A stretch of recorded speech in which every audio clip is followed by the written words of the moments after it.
Melonjaknya kasus COVID-19 di ibu kota selama beberapa pekan belakangan turut memicu ramainya masyarakat ke sejumlah fasilitas kesehatan yang melayani tes swab antigen.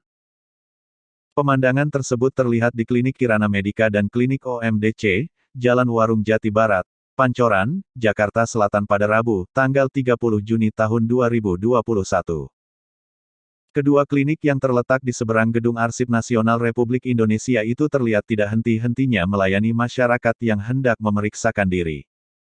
Warga yang telah melakukan tes swab antigen di Klinik Kirana Medica adalah Dedi Mulyana dan Mawafik Isram.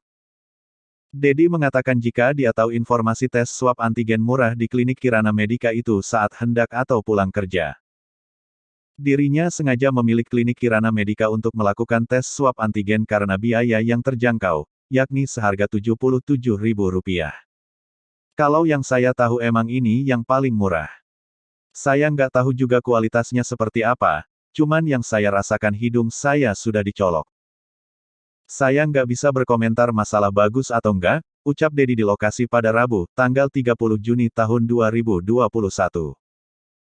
Tak hanya biaya yang terjangkau, proses administrasi bagi mereka yang hendak memeriksakan diri diungkapkan Dedi sangat sederhana. Pengunjung katanya hanya cukup mendaftarkan diri dengan menunjukkan KTP dan menjalani swab antigen. Selanjutnya, hasil pemeriksaan akan rampung hanya dalam waktu 1,5 jam.